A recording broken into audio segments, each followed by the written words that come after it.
Good morning छात्रों। बेटा, ये आपकी जो है सामाजिक ज्ञान की वर्कशीट नंबर 41 कक्षा 10 के लिए। और इसमें जो आप चैप्टर पढ़ रहे हो भारतीय अर्थव्यवस्था की जीवन रेखाएं, जिसमें आप वायु परिवहन के बारे में पढ़ोगे। ठीक है। वायु परिवहन बेटा बहुत ही महंगा संसाधन है। ठीक है।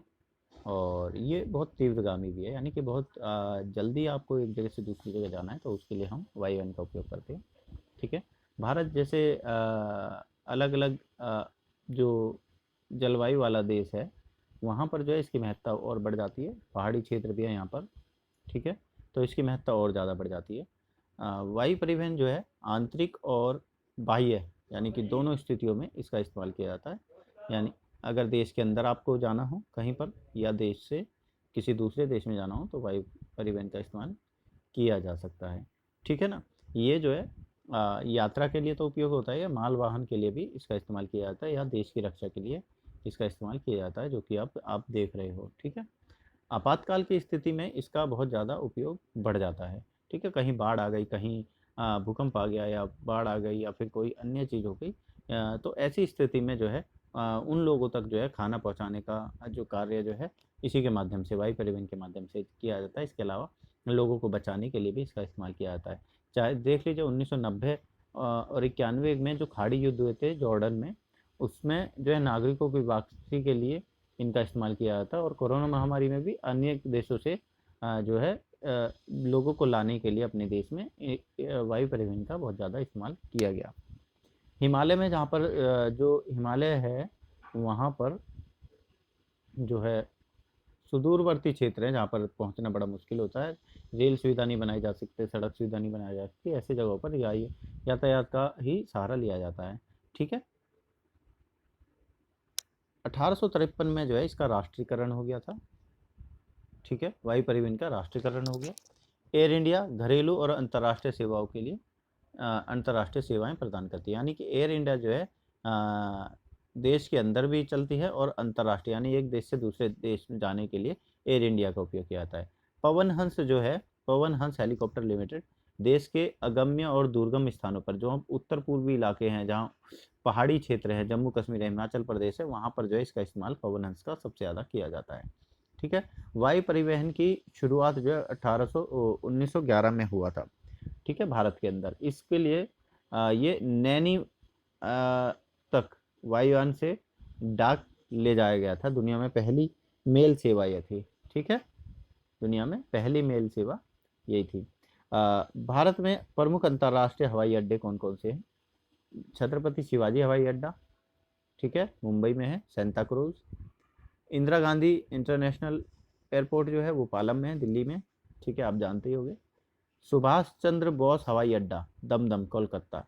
कलकत्ता में जो हवाई अड्डा है दमदम में है। ठीक है। ये जो है सुभाष चंद्र बोस हवाई अड्डा है। ठीक है जी। और मीन मीनम्बक्कम जो है आपका हवाई अड्डा चेन्नई में है। ठीक है। ये 4 हवाई अड्डे आपको दे रखे हैं, इंपॉर्टेंट है। इसके अलावा बहुत सारे हवाई अड्डे आप देख लीजिए। ठीक है। इंदिरा गांधी हवाई अड्डा आपका, ठीक है, नई दिल्ली में। छत्रपति शिवाजी हवाई अड्डा, अंतर्राष्ट्रीय हवाई अड्डा देख लीजिए, मुंबई में है। नेताजी सुभाष चंद्र बोस हवाई अड्डा जो है कोलकाता में है। अन्ना हवाई अड्डा जो है वो चेन्नई में है। ठीक है। इसके अलावा बाबा साहब अम्बेडकर अंतर्राष्ट्रीय हवाई अड्डा जो है आपका नागपुर में है। सरदार वल्लभ भाई पटेल अंतर्राष्ट्रीय हवाई अड्डा अहमदाबाद, गुजरात में। गोपीनाथ बारडोली अंतर्राष्ट्रीय हवाई अड्डा गुवाहाटी में। चौधरी चरण सिंह अंतर्राष्ट्रीय हवाई अड्डा जो है आपका लखनऊ में है। और श्री गुरु रामदास अंतर्राष्ट्रीय हवाई अड्डा अमृतसर। त्रिवेंद्रम हवाई अड्डा तिरुवनंतपुरम में। और कालीकट हवाई अड्डा कोझिकोड, ठीक है, ये आपका केरल में है।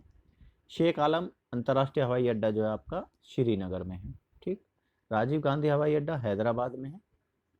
और कोची हवाई अड्डा जो है आपका कोची में है, कोचीन हवाई अड्डा। ठीक है।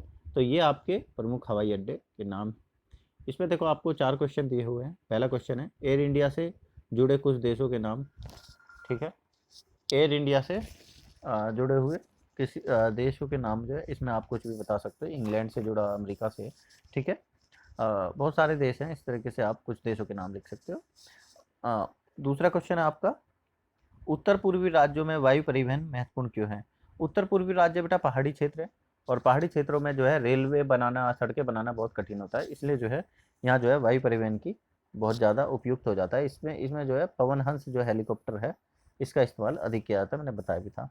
तीसरा क्वेश्चन आपका क्या है, वायु परिवहन राष्ट्रीयकरण कब हुआ था?